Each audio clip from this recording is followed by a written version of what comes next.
This Christmas, the Prime Minister is the Grinch of the grocery store. Yep. According to Dalhousie University, the cost of groceries will be up $1,000 in 2026 for a total of $17,600 just to feed a family of four. The Liberal Grinch, who brings in an industrial carbon tax on the farm equipment, fertilizer and food processors. The Liberal Grinch with a food packaging tax. The Liberal Grinch with a $78 billion inflationary deficit. Will he get rid of all of these hidden grocery taxes so Canadians can feed themselves at Christmas? The Honourable Minister of Finance. I think that the budget would be a great Christmas gift, Mr. Speaker, to all Canadians. I would just hope that the Conservative would wake up and make sure that they vote for the budget before Christmas, Mr. Speaker. We're going to build our nation. We're going to create jobs. We're going to build housing. We're going to create infrastructure. Mr. Speaker, this is the best gift they can give to Canadians. I just hope they'll do the right thing for the Honourable Leader of the Opposition. If they want to combat their own cost of living crisis, the Liberals would focus on approving pipelines that would sell more oil, boost our Canadian dollar so Canadians could buy affordable food and homes. In fact, there was such a pipeline, the Northern Gateway. Liberals killed it in a 2016 cabinet decision, a decision the Prime Minister supported. They further blocked it with a Liberal ban on tanker traffic off the northwest BC coast. The Prime Minister claims to have changed his mind in a recent MOU.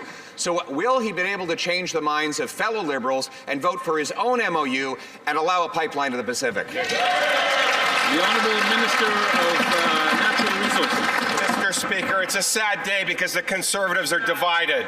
The Conservative premiers across this country support this MOU in its entirety.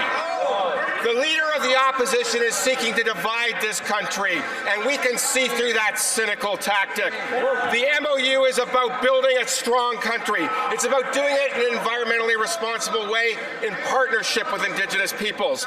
It would be great if the opposition joined all the other Conservatives and all of us in building this country strong. The Honourable Leader of the Opposition. Mr. Speaker, that's exactly what we're trying to do. In the spirit of Christmas, I decided to take a great act of generosity and lift the words right out of the Prime Minister's MOU in order to support a pipeline to the Pacific and a repeal or an overriding of the Liberal tanker ban. Now, of course, it would mean Liberals would have to admit they were wrong to block that pipeline. They were wrong about the tanker ban. Will, in the spirit of Christmas, Liberals admit they were wrong, vote for their own wording, approve a pipeline, and get rid of the tanker ban? The Honourable Minister of Natural Resources. Mr. Speaker, in the spirit of Christmas, I'd invite the Leader of the Opposition not to cherry-pick parts of the MOU, but to support the entire MOU, which is what all of the Conservative premiers across this country are doing, which is what this side is doing. It's how we will build something. Stop being cynical and build this country with us. The Honourable Leader of the Opposition. Speaker, I think the only division here is that the Prime Minister is divided against himself. The Prime Minister opposed the pipeline to the Pacific. Now he claims he supports it. He supported the tanker ban. Now he claims he opposed it. Mr. Speaker, this is the Prime Minister who said he wanted to keep half of our oil in the ground, and now he pretends to have changed his mind. He signed an MOU. He says one thing in BC, the opposite in Alberta, and here in the House of Commons he hides under his desk. Why would the Prime Minister stand up, take a position, and announce that he's voting in favour of his MOU language to build a pipeline? The Honourable Minister of Natural Resources. Speaker, the Premier of Alberta supports the entire MOU. The Premier of Saskatchewan supports the entire MOU. The Premier of Ontario supports the entire MOU. It would be great if the Conservatives would join us in supporting the entire MOU and building this country strong. The Honourable Leader of the Opposition. I think the Minister is suggesting that there are parts of his own MOU that he does not support. The MOU says there would be a pipeline.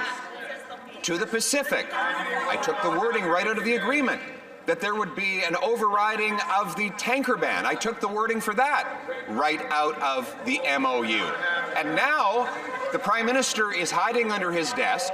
Liberal members on one side of the country are saying they're against, while they're pretending in Alberta that they are in favour. So why don't they stand up in the House of Commons, look Canadians in the eye, take one position, vote for a pipe to the Pacific, and override the tanker ban? Honourable Government House Leader.